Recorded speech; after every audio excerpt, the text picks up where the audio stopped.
honorificam a vida paulistana, onde Ernesto começou a receber os cuidados precisos a fim de desvencilhar-se do trauma que fora cometido. Convenientemente amparado, através de recursos magnéticos, em círculo de oração, acalmou-se para refazimento, sob a assistência da companheira, e então, reharmonizadas as energias, perguntou ele à amiga, com inflexão de infinita amargura: Evelina, seu pai tinha o nome de Desidério dos Santos? E seu padrasto é Amâncio Terra? Sim, meu nome inteiro é Evelina dos Santos Serpa. Ernesto não vacilou. Compreendeu que devia à jovem senhora uma confissão integral da própria vida e transferiu-se da ideia à ação, começando pelas memórias do casamento com Elisa. E, à frente do espanto da companheira, embora pinceladas a traços ligeiros, as cenas do pretérito se desdobraram, uma por uma. A aproximação com o Desidério desde a meninice, o conhecimento superficial com Brígida, com quem se avistara poucas vezes, a amizade com Amâncio, que sempre teimara em se conservar solteiro, as visitas frequentes de Desidério a seu lar, que ele, Fantine, não retribuía, a atração que o visitante exercia sobre Elisa, a esposa que amara ardentemente, os ciúmes com que os via se abeirarem um do outro, o plano de liquidar o amigo a quem passara a detestar, o despeito silencioso que lhe envenenara os sentimentos, a caçada funesta, o tiro intencional que disparara e as outras detonações que ouvira, a morte de Dedé e os remorsos da existência inteira.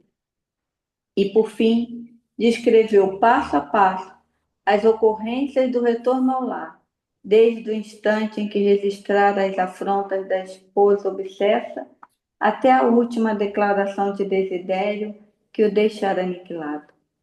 Evelina vasculhava inutilmente a cabeça, procurando as expressões que lhe patenteassem o assombro. Não que a narrativa a afastasse do amigo a quem consagrava respeitoso e enternecido amor. Estranhava, sim, o drama complexo que era um protagonista sem saber. Surpreendia-se com os meandros da peça que o grupo representava. A par disso, acusava-se absorvida por extremada compaixão perante os conflitos íntimos de todos os seus aliados de tragédia familiar, sentindo-se, aliás, dentro deles, a menor atingida pela dor. Contemplou Ernesto e chorou. Ao vê-lo em silêncio, curtindo dignamente as dolorosas impressões que lhe azorrogavam a alma, inquiriu ele ansioso: Você também me acusa? Ó Ernesto, estimamo-nos sempre mais. Sou eu, sua irmã, quem lhe deve perdão por meu pai, que lhe tomou a casa indevidamente. E Fantine, mais comovido: Não, ele nada furtou. Protegeu a mulher e a filha que desprezei. E se falamos de escusas, sou eu quem roga tolerância para minha filha, que lhe apossou do marido. Não, não, foi a vez da interlocutora justificar a jovem. Estou compreendendo que Vera chegou ao meu caminho por benfeitora. Ela propiciou a Caio a segurança que não lhe pude dar.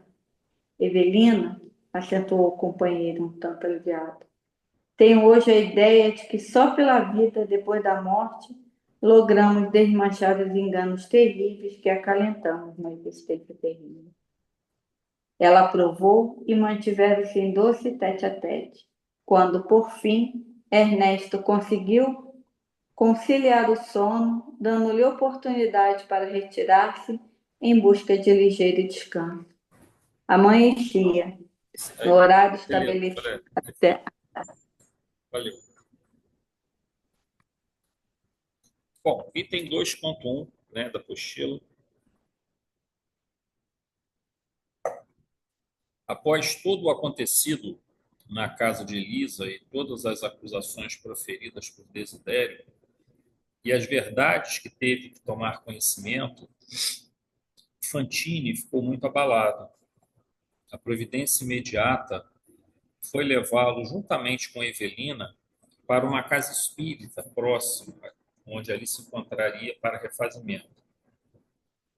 Como é citada a utilização de recursos de um círculo de orações, possivelmente se trata de uma reunião mediúnica ou de estudos, onde encarnados ali congregados, sob a supervisão e auxílio de mentores e trabalhadores espirituais, estando em concentração, irradiavam pelo pensamento correto e ajustado ao plano maior as energias magnéticas, fluido vital, que são utilizadas pelos espíritos em tratamento, em especial os recursos do choque anímico. Vamos dar uma paradinha aqui por enquanto. Bom, vamos lá. O Ernesto, espírito desencarnado, choque emocional muito forte, né?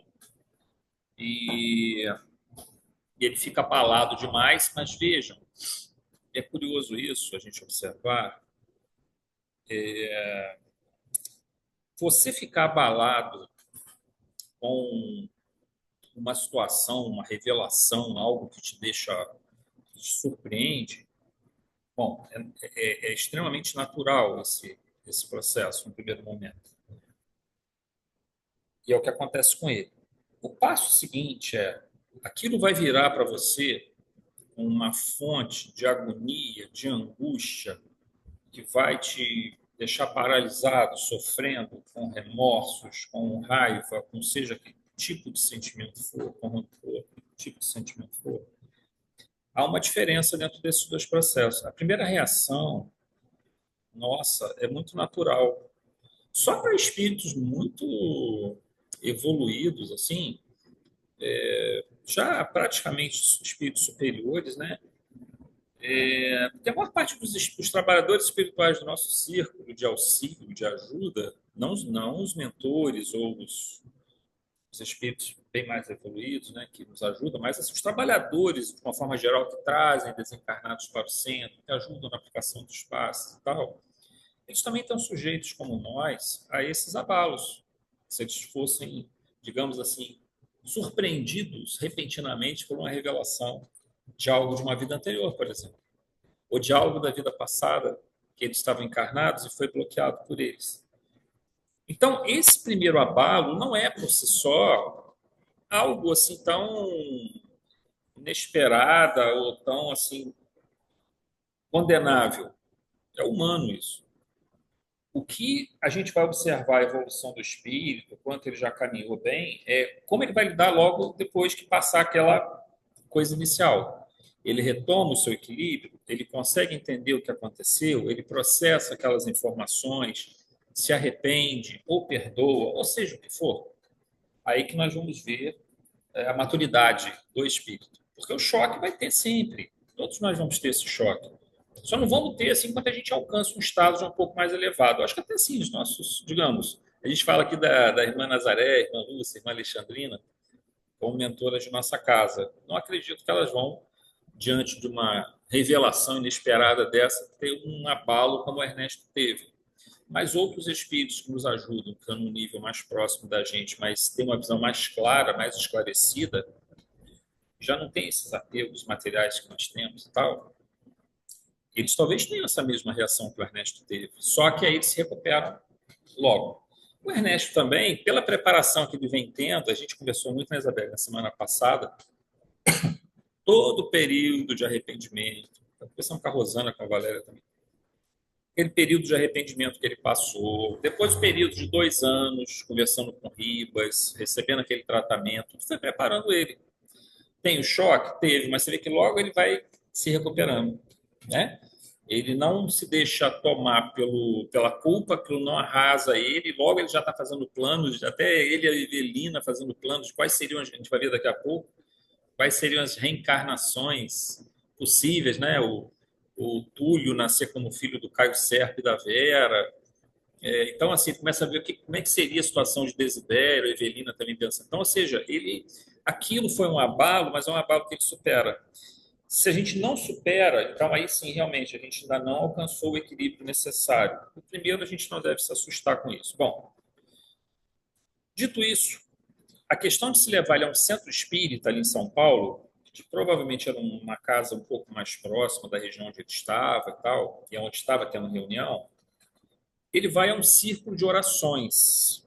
Ora, círculo de orações entende-se então que ou é uma reunião mediúnica ou é uma reunião de estudo, tá? As duas podem atender a esse benefício que ele necessita, tá? A reunião mediúnica até mais, porque o grupo se mantém num estado de concentração durante um tempo mais longo. Mas uma reunião de estudo também é meio que a gente se mantém focado no estudo. Então, a vibração em torno da mesa ela é favorável para o choque anímico.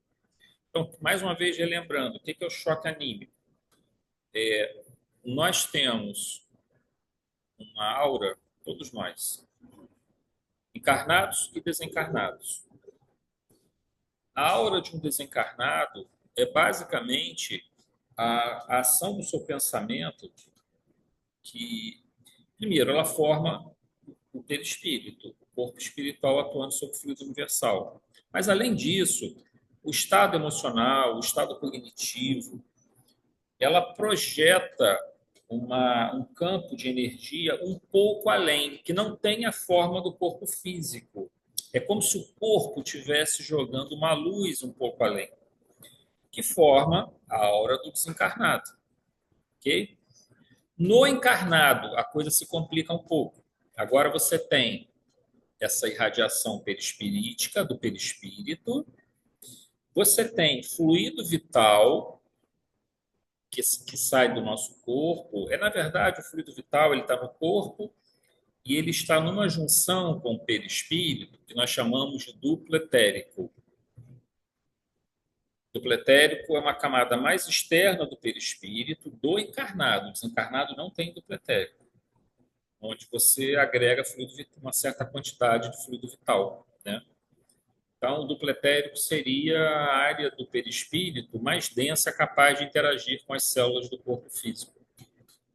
E, por fim, o campo eletromagnético, que é emitido do fato de nossas células, especialmente na região mais da pele, ou da musculatura mais externa, estar numa reação química constante, onde nós sabemos que os elétrons daqueles átomos estão saltando em órbitas ali o tempo todo, e toda vez que os elétrons saltam de uma órbita para outra, eles vão emitir ou absorver quantas de energia eletromagnética.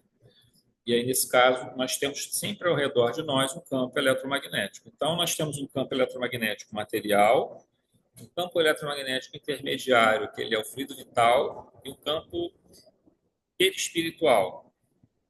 Essa é a aura de um médium aplicando um passe.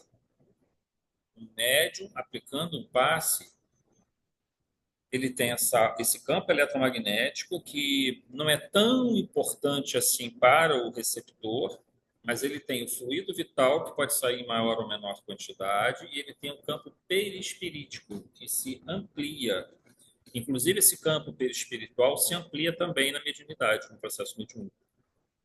Então, quando você está, por exemplo, numa psicofonia, numa psicografia, até numa vidência, o campo perispirítico se amplia.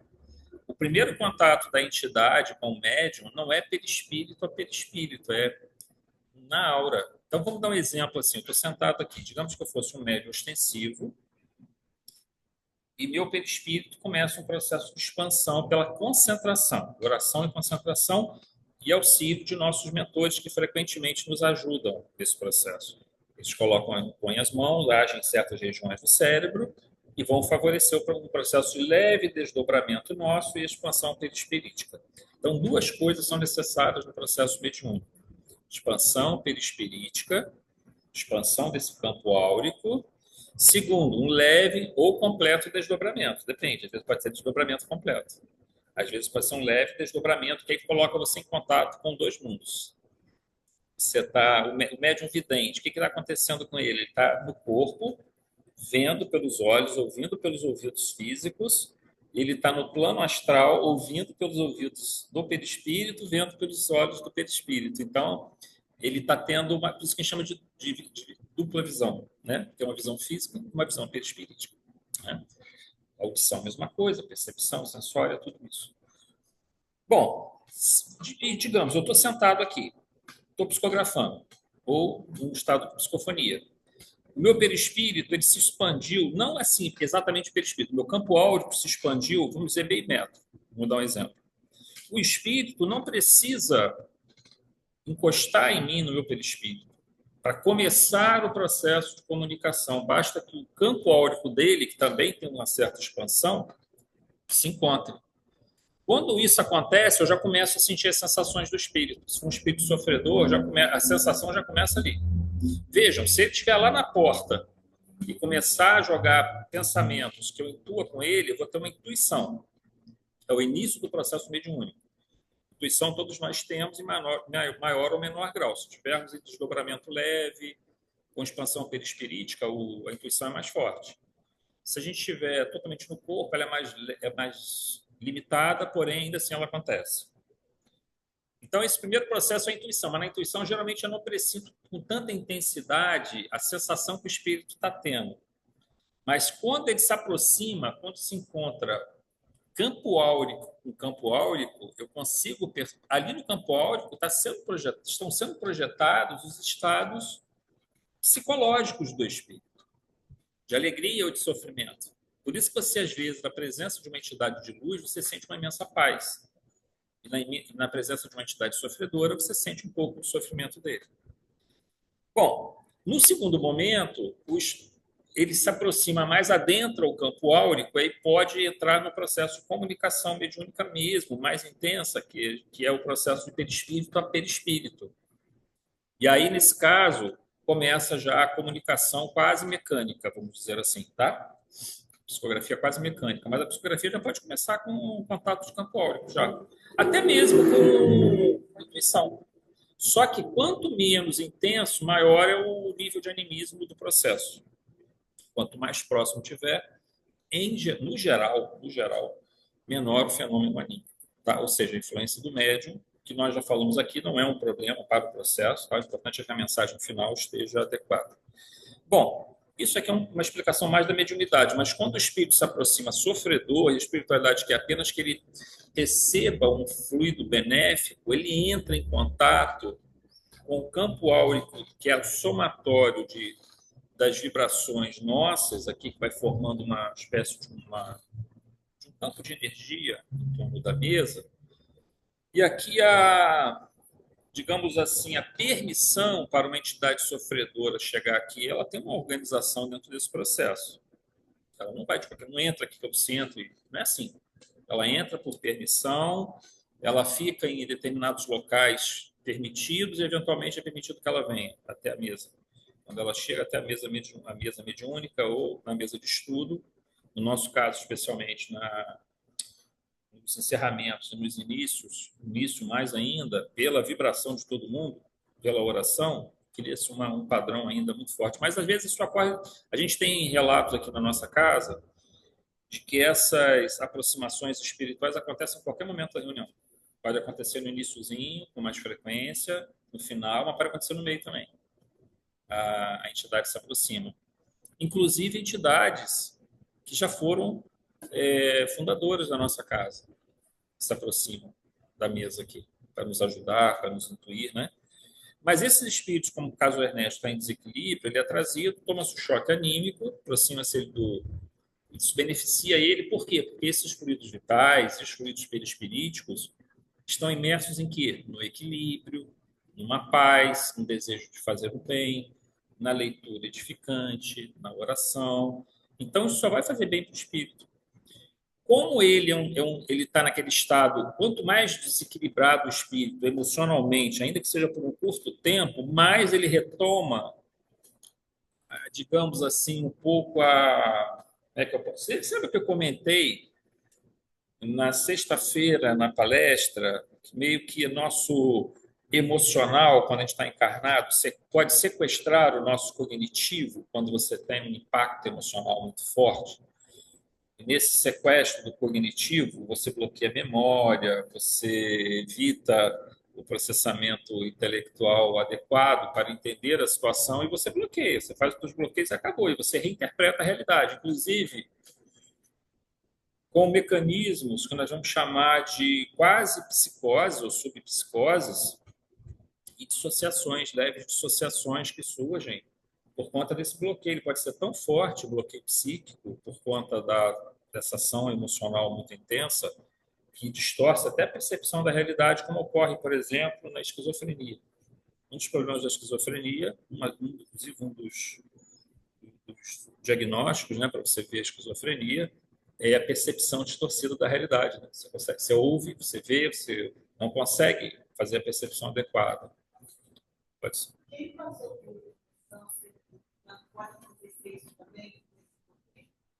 Pode, claro. Todo estado emocional, todo transtorno mental, síndrome do pânico, depressão, ansiedade generalizada, menos um pouco, mas dependendo da intensidade dela, pode bloquear também. Porque a ansiedade ela está um passo da depressão, um passo da síndrome do pânico, um passo das fobias em geral, das compulsões fóbicas. Né? Mas é menos do que as outras. A depressão, você pode entrar em estados psicóticos. Por exemplo, nos estados maníaco-depressivos, você observa como é que eles estão relacionados. Né? Porque no estado maníaco, você tem, na bipolaridade, você tem uma distorção da realidade no estado maníaco. Mas você veja que ele se reveza com os estados depressivos, quando a pessoa tem a bipolaridade. Né? Mas ele é um caso em que você vê que a depressão ela tira a tristeza e a diminuição do estado de vontade, de ânimo, de executar as coisas, de fazer as coisas, e o filtro mental que você olha ao mundo é um filtro, assim, vamos dizer, negativo, no sentido de que você só vê o lado pior das coisas ou que o pior pode acontecer. Você não vê assim, não, amanhã eu vou estar melhor. Na depressão é mais ou menos assim, você não consegue enxergar bem o amanhã bom. Você parece que você está mergulhado numa coisa que você não vai conseguir sair dela. Em geral, o estado depressivo é assim. Ele parece como se o tempo congelasse naquele estado de sofrimento. E isso, por si só, já é um bloqueio do cognitivo. Então, tem bloqueio, sim. Tanto para... Graças a Deus, não está tendo mais quando, mas ficou assim, eu falando de mim, né? Depois que eu tenho isso, parece que eu não consigo lembrar de muita coisa do passado, e às vezes, quando tem uma coisa, eu falo na cabeça, eu não quero. É o bloqueio natural que a gente faz. Esses bloqueios. Você lembra? Você teve aqui na sexta? Então, quando eu botei lá no quadro, eu botei cognição, emoção, memória e vontade. Memória e vontade, você lembra? A memória, na verdade, se ela for bloqueada, a gente perde uma. Veja bem, se o teu emocional depende das suas experiências que geraram as emoções também, não só de agora. As nossas emoções também são carregadas pelas experiências passadas. Se você bloqueia as experiências passadas, você não sabe por que aquela emoção está surgindo nesse momento. Se você bloqueia uma memória passada, você não consegue completar o teu ciclo de processamento cognitivo. Então, o bloqueio de memória, ele te tira uma ferramenta que você teria para lidar melhor e fazer a autocura, né? Mas é tudo um processo, Sônia, assim, é gradual mesmo, né? Quanto mais a gente vai lendo, mais a gente vai orando, mais a gente vai recebendo os passos, mais a gente vai se conectando com um plano mais alto e vai tentando compreender essas coisas, a gente vai desbloqueando esses automecanismos. Olha, fica tranquilo que todos nós, não tem ninguém normalzinho, todos nós somos neuróticos, todos nós temos neuroses, todos, sem exceção. Algum tipo de neurose. Todos nós temos esses bloqueios, todos nós criamos vários mecanismos de defesa que tiram a nossa visão mais clara da realidade, mas tem como se retomando isso devagarzinho. Na verdade, todos nós estamos num processo de tratamento. Por isso que a gente fala que a casa espírita é templo, é escola e é hospital. Porque todos, sem exceção, todos nós estamos em tratamento. Então, não se preocupe, não se preocupe, eu digo assim, deve-se lutar para se estar diluindo esses bloqueios, tirando esses nós que se formaram. Mas gradualmente esse processo vai sendo feito. Né? Você ter a consciência desse processo, por si só, já é um grande passo. O ruim é quando a pessoa não tem nem sequer essa consciência. Ela acha que está tudo bem e não quer, ela está certa, está tudo bem, não tem nada errado, aí que é o grande problema. Né, como acontece com vício, em bebida, por exemplo. Se a pessoa toma consciência que ela tem o vício, bom, ela está meio caminho de uma cura. Se ela não aceita, e muito frequentemente acontece isso, que ela é viciada em drogas ou em álcool, ela não vai no AA, ela não vai procurar um grupo de apoio, não vai procurar uma clínica, e aí a dificuldade é maior do tratamento. O primeiro passo é a pessoa entender que ela precisa de ajuda ou que ela precisa se modificar. E aí o processo vai seguindo naturalmente, né? Sim. A depressão, ela pode ser causada também por um problema físico que não tem nada a ver com a parte emocional? Pode. Por exemplo, excesso de cansaço. O excesso de cansaço é um dos sintomas que caracteriza. Porque assim, a depressão ela tem 3 quadros bem definidos, mas ela, na verdade, é bem mais ampla que isso, tá? Mas ela tem 3 quadros bem definidos que caracterizam a depressão. É a perda de energia, falta de energia, a tristeza, então ela tem um quadro de parte afetiva, fica emocional, né? Fica abalada porque ela sente uma tristeza profunda, então ela tem a tristeza, tem a falta de energia e tem um terceiro ponto que escapou que agora. O terceiro, que é um dos principais também.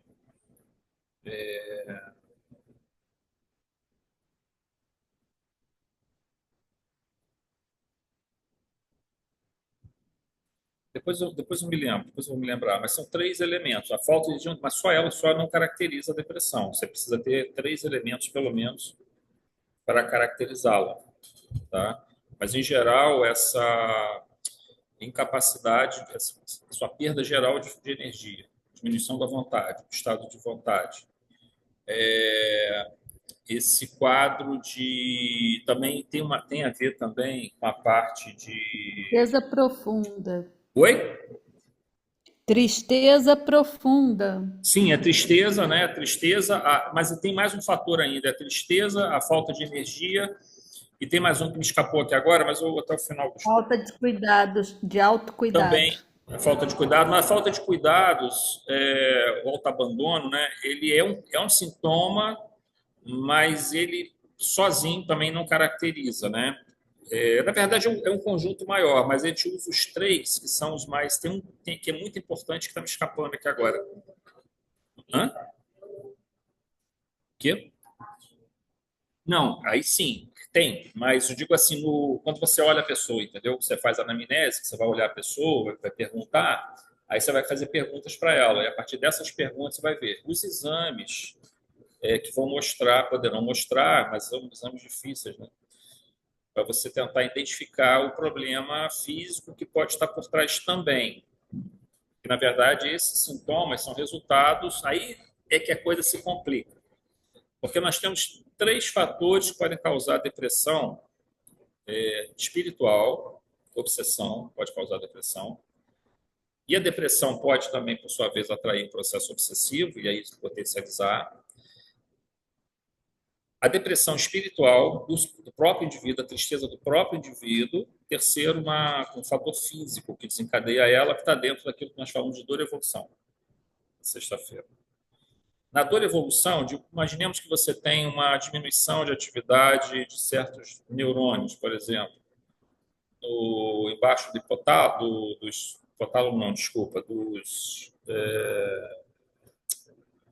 hipocampos.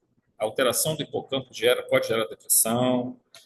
Aí você vai falar, mas aí tem a diminuição de serotonina, de dopamina, de noradrenalina, né? São os 3 principais relacionados. Mas a gente não sabe se as alterações nesses 3 níveis, e aí entraria no neuroendócrino, né? Se eles são causa ou se eles ainda são efeito. Por isso que esse livro que eu comentei aqui na sexta-feira, Energia Cerebral, ele entra... não, sim, a Kátia lembrou bem. A Kátia lembrou bem. Anedonia, né, que seria a falta de prazer em fazer as coisas. A Kátia lembrou aqui agora. Então, seria a baixa energia, a falta de prazer em fazer as coisas, não sentir motivação para fazer as coisas. Você não se sente motivado para fazer, acho que chama anedonia, se não estou enganado. E a tristeza. Então, esses três são os principais. Mas, por exemplo, a falta de cuidados também é um elemento que você coloca lá. Mas o médico, se ele tiver esses três quadros para a pessoa, falta de prazer na vida. Tipo assim, ela não tem alegria, ela não tem prazer em fazer as coisas. É diferente de um estado de tristeza, tá, gente? O estado de anedonia é aquele estado onde você não tem motivação para fazer as coisas. Não é baixa energia, não. É você não se motivar com nada, você não ter. Não é que você se sente fraco. Você não tem satisfação em fazer uma determinada coisa. Nada, na verdade. Então, esse quadro. Segundo, tristeza, que você não sabe por que você fica triste. Terceiro, baixa de energia. Se bater esses três, já tem um quadro de depressão fechado. Tá? Aí você vai ter outros elementos que você vai identificar na anamnese, né? Mas esses três... Obrigado, Kátia, é isso mesmo. Esses três são os mais, assim, que caracterizam bem o quadro. Só que nesse livro Energia Cerebral que nós falamos, esse médico, ele coloca uma coisa muito bacana, que é o seguinte, ele começa a trabalhar no livro de mitocôndrias cerebrais. Mitocôndrias dos neurônios. A baixa de energia, a baixa de capacidade de produção de energia nas mitocôndrias é que vai gerar uma série de problemas que vão desencadear, por exemplo, essas alterações nos níveis de noradrenalina, serotonina e dopamina, tá? Então, esses três principais, tem mais também, tem um monte de neurotransmissores, mas esses três são os principais. Então, por exemplo, voltando ao teu caso, Inês, um problema físico pode desencadear e você pode obter uma forma de reequilibrar esse processo, às vezes com dieta, às vezes com sono, às vezes com exercício físico, às vezes com reequilíbrio. Por exemplo, vou te dar um exemplo como isso acontece. E esse é um processo que eu incluo ele, eu não coloco a depressão sempre como dor kármica. Ela, às vezes, é dor kármica, anedonia, isso mesmo, Kátia, isso aí. Anedonia, que é o nome que a Kátia botou aqui. Então, o que acontece? Digamos que você entre no quadro depressivo. Isso aconteceu comigo quando eu tinha 27 anos, comentei aqui. Quando eu entrei no centro, Francisco de Assis, que era lá perto da rodoviária nova, cara, comecei a... Me botaram para trabalhar. Logo eu pensei como um cambono do Preto Velho, pai Joaquim. A Mônica vai lembrar disso também aqui. Um pouco antes de a gente começar a namorar. E quando eu entrei no centro, o que aconteceu? Eu comecei logo a trabalhar. Eu tinha crises de depressão diárias. Começou de repente aqui. As crises de depressão eram diárias, a ponto de não querer sair do quarto. Eu ficar debaixo da coberta e não sair de dentro do quarto. Mas eu tinha que sair, eu tinha que trabalhar, eu tinha que fazer as coisas. Mas era assim, era muito ruim. Era uma sensação muito ruim. E à medida que você começa a trabalhar, eu comecei a... Aí eu acho que tinha um processo obsessivo junto e tinha um mecanismo, talvez, psíquico ou físico, não sei. Mas você, mesmo sendo físico, você consegue reorganizar o seu cérebro. Por quê? Porque agora você foca... Veja, um dos problemas da depressão é a anedonia. Ou seja, a falta de motivação de fazer as coisas. Mas agora você está encontrando uma motivação em algo que te faz sentido. Trabalhar pelo próximo. Estar em contato com os espíritos. Receber orientações de um preto velho e trabalhar ao lado dele.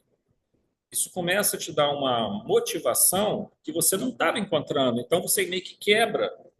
Aí a baixa de energia ela começa a ser revertida, né? E o seu estado de tristeza começa a ser revertido. Então, aí você vai dizer assim, mas isso sempre acontece? Não, a depressão tem N fatores, mas muitos fatores são sim, eles são físicos. Assim, eu adorava trabalhar lá, né? Toda sexta-feira eu vinha com duas bolsas de toalha que eu trazia para lavar. Assim, eu gostava disso. O pessoal até me criticava. Porque você leva para lavar, que não tinha necessidade, mas eu gostava. Uma coisa dava satisfação, né? Eu ficava feliz de fazer aquilo. E quando eu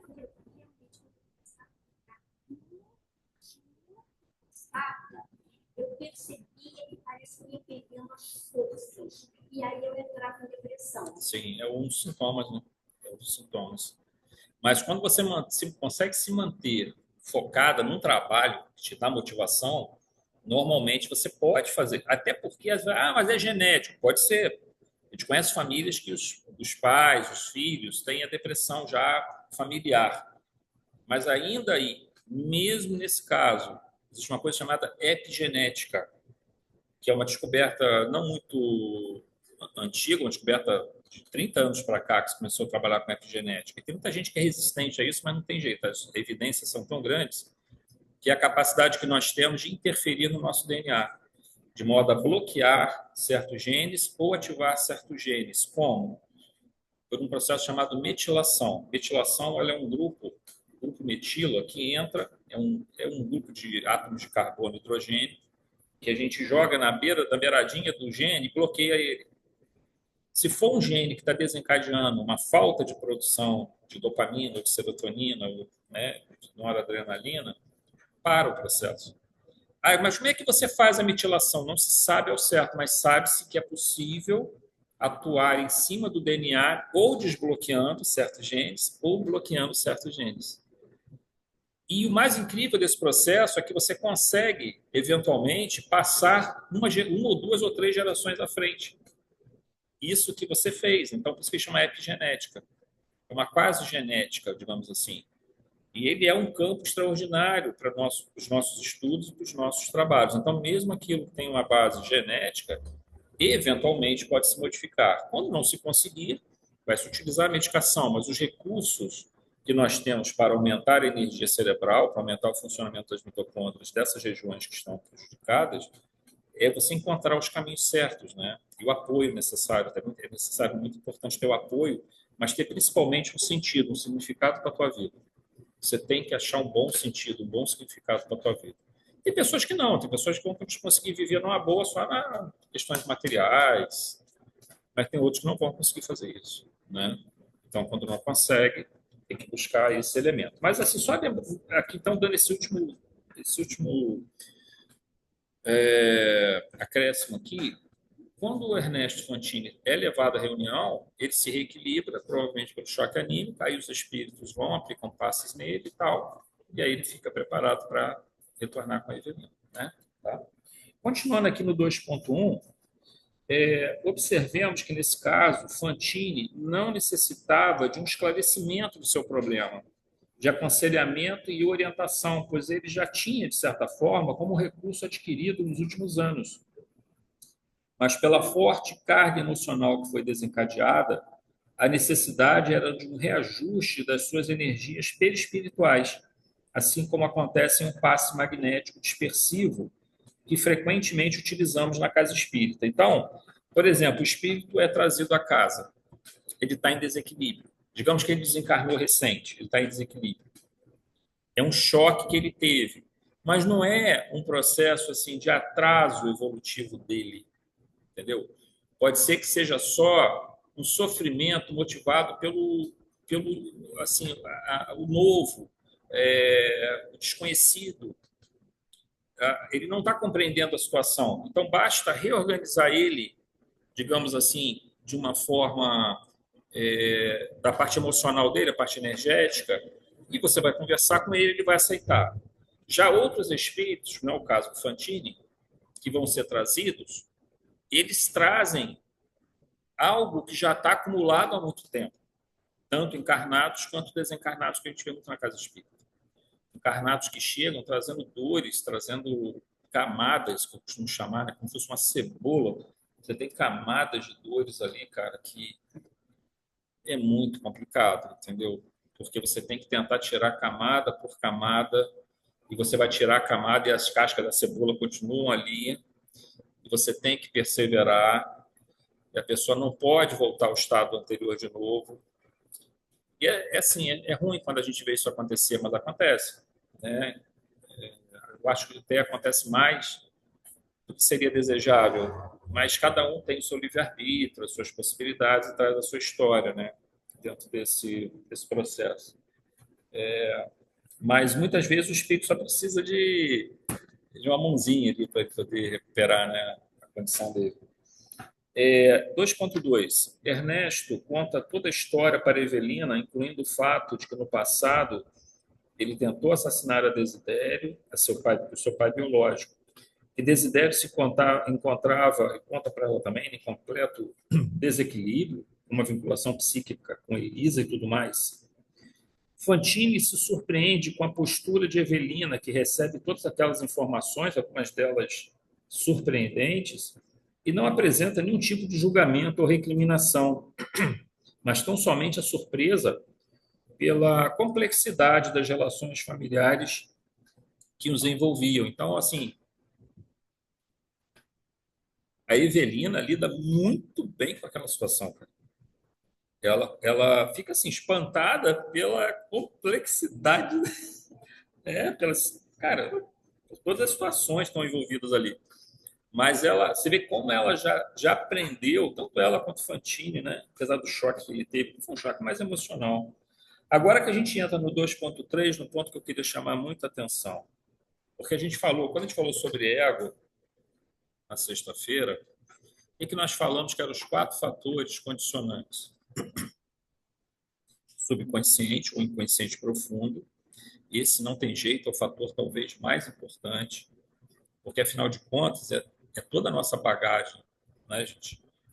De muitas e muitas vidas, com experiências luminosas, com experiências trevosas, e todas elas, de alguma forma, com as suas forças e com os gatilhos que vão acontecendo na nossa vida, vão vir à tona. É importante a gente ter em mente isso. Quando a gente fala sombra, a gente também tem que entender que é a luz também, tá, gente? Nós também temos muitas luzes dentro de nós, né? Que nós temos virtudes que nós trabalhamos, né? Mas quando a gente fala sombra, o que que acontece? Às vezes ela está guardadinha lá, mas como a gente vive num mundo de provas e expiações, ou seja, existe uma coisa chamada dor e evolução, além da dor kármica, que por si só já é uma complicação que a gente tem que trabalhar, mas a gente tem que lidar com a dor e evolução, né?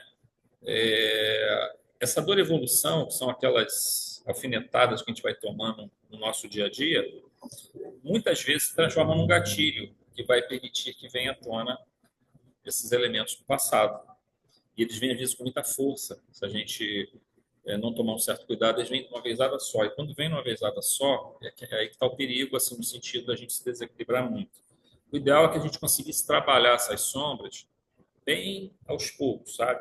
E até antecipá-las, não deixá-las ficarem vindo à tona para a gente trabalhar. A gente já adentrar um campo de melhor consciência, de ajudar ao próximo, de leitura espírita, evangélica, que nos modifique o nosso padrão mental, as orações que nos conectam com o divino, com o sagrado, com os nossos mentores, porque isso nós já estamos iluminando essas sombras. Se a gente se descuida disso, as sombras estão lá, não estamos tratando elas.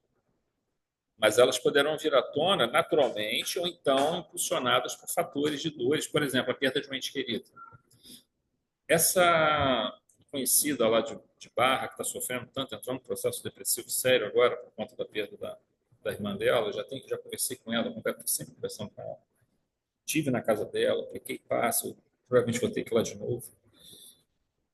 O que acontece? Não é só, digamos assim, isso não é só uma reação de agora, é uma dependência que ela tem em relação à irmã, já de tempos anteriores, a relação de dependência e a relação de baixa estima que ela traz. Então, isso veio de não ter uma orientação, de não dar um norte na vida dela. Eu trabalhei com ela também um tempo lá embaixo.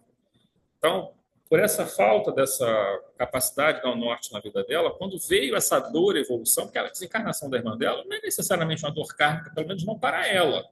É uma dor, evolução. Porque as pessoas desencarnam mesmo, entendeu? Quando chegam a uma certa idade. E ela não conseguiu lidar com isso. Mas é claro que tem coisa vindo. Não é só o choque da perda da irmã. Ali, pela dor que ela está tendo, a dificuldade que ela tem, isso é uma coisa que está vindo muito forte de outros traumas que ela tem do passado. Então, a perda da irmã, a perda não, né? A separação temporária da irmã foi um gatilho. Então, esses gatilhos vão, às vezes, permitir que isso venha à tona. Então, vocês lembram que a gente comentou subconsciente de profundidade, corpo físico, influência espiritual e meio ambiente, o meio que nós estamos. Esses são os 4 fatores condicionantes. Quando a gente desencarna, nós não temos mais o corpo físico, que é um importante elemento de condicionamento nosso, comportamental. Você falou, por exemplo, Inês, a depressão teria uma base física? Tem também uma base física. E essa base física pode estar, por exemplo, como nós falamos, no funcionamento inadequado das mitocôndrias dos neurônios, que vai alterar a energia cerebral, que vai alterar a produção de serotonina, dopamina, noradrenalina. Mas se você está desencarnado, você não vai ter nada disso, certo? Depende muito mais da sua própria consciência, não depende tanto do cérebro. Então, você tirou o fator condicionante. Segundo fator condicionante, o meio que nós estamos inseridos. Mas se eu for para o plano espiritual, tem meio também, mas se você for para a cidade espiritual como o nosso lar, você está cercado de muito mais luz do que aqui na Terra, onde você está cercado de dor e evolução muito mais intensamente. A gente tem que aprender a lidar com o sofrimento, ter a resiliência, né, para lidar com tudo isso, porque tudo isso é aprendizado. No plano espiritual, a gente tem uma colherzinha de chá, né, nas cidades espirituais, porque a gente não lida tanto com essa pressão que a gente tem, e que às vezes a gente mesmo se impõe muitas das vezes, mas faz um pouco parte do meio que a gente está inserido, né?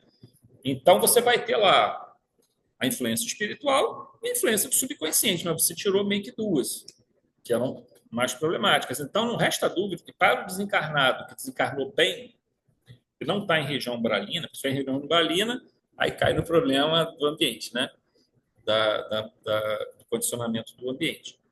Se ele vai para uma cidade espiritual, você tirou dois condicionantes que são assim, muito limitadores do livre-arbítrio.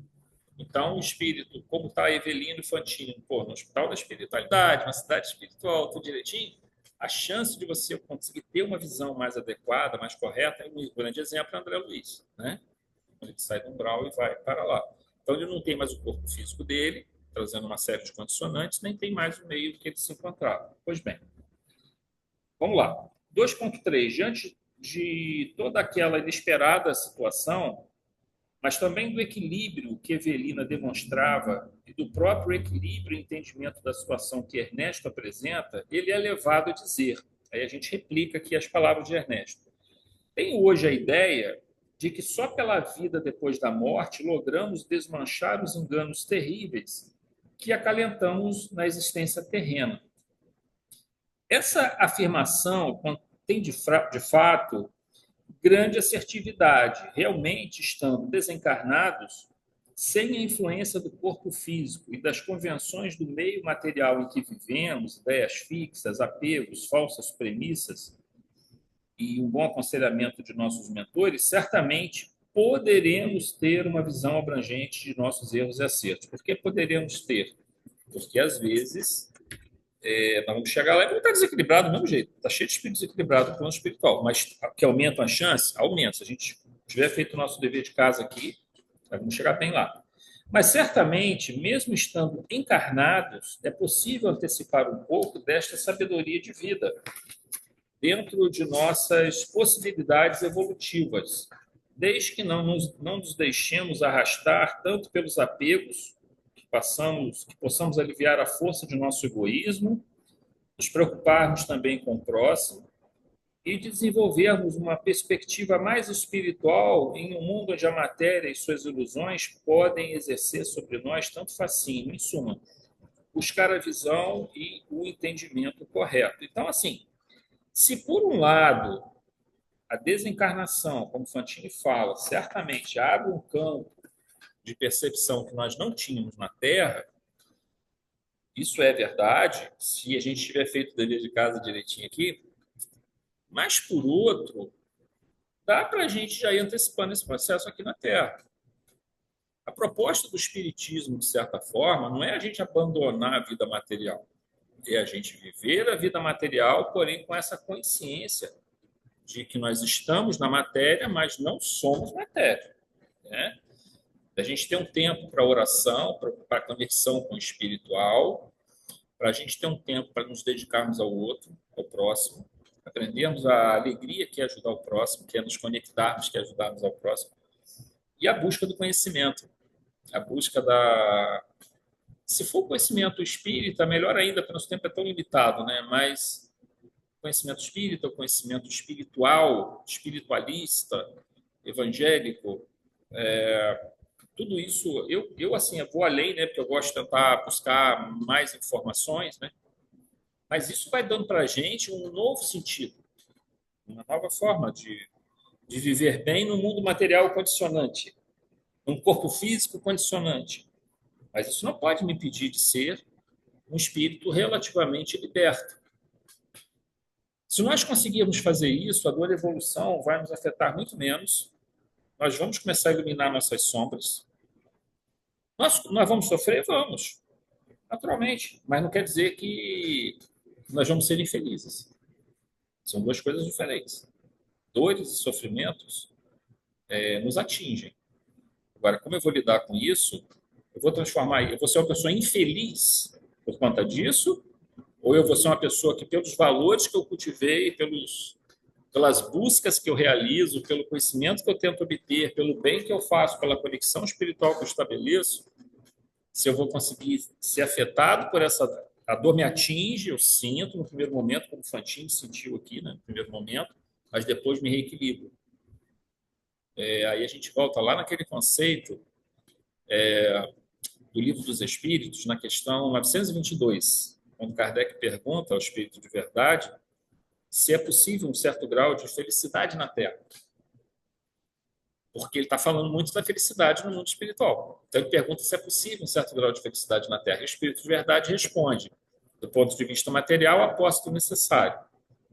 Mas qual é a posse do necessário? Ter um carro só, ter uma casa só? Gente, o necessário, cada um vai ter o seu necessário. Cada um vai saber o que é necessário. Nós vamos saber quando a gente está extrapolando e a gente já está se enrolando demais nas coisas materiais. Cada um vai ter essa conexão, essa capacidade. Alguns vão se contentar com menos, outros vão se contentar com um pouco mais, mas tomar cuidado para que a gente não comece a fazer disso um objetivo, porque isso é muito frustrante no final. A gente já tem assim, alguma experiência nessas questões. E ele fala assim, do ponto de vista moral, a fé no futuro e a consciência tranquila. E a consciência tranquila é uma consciência que está em harmonia com a lei divina, entendeu? E aí trabalha todos os outros fatores que nós falamos. Aí você encontra uma certa felicidade ou uma grande felicidade, dependendo de como o espírito trabalha, né? Seus objetivos, suas crenças. A gente tem muitos mecanismos para aprender a lidar com essa dor e evolução, que na verdade é um mecanismo potencialmente evolutivo para nós. Não nos deixa ficar estagnados em zonas de conforto, paralisados, vamos dizer assim, né? A gente segue em frente, porque a gente precisa buscar mecanismos que nos ajudem a lidar com essa dor e evolução. Buda, né? Siddhartha Gautama, 2.500 anos atrás, quando ele estabelece as 4 nobres verdades, né? O princípio do budismo ali. Primeira nobre verdade, a vida é sofrimento. Mas ele não fala assim, o Buda não fala, Siddhartha Gautama não fala, nós temos que sofrer, nós somos destinados ao sofrimento, nós somos infelizes. Ele não fala isso, ele diz assim, a vida é sofrimento. Aí depois ele coloca, o sofrimento é causado pela ignorância e pelo apego. Segunda nobre verdade. Terceira nobre verdade, há uma forma de fazer cessar o sofrimento. E vem a quarta nobre verdade, o caminho óctuplo, que são 8 caminhos que ele mostra, que te levam a superar a ignorância e o apego. Então, vocês observem que essa luta contra o sofrimento, contra a dor, ela está inerente a todo o processo religioso, toda a revelação espiritual, toda a filosofia espiritualista. E a doutrina espírita não é diferente.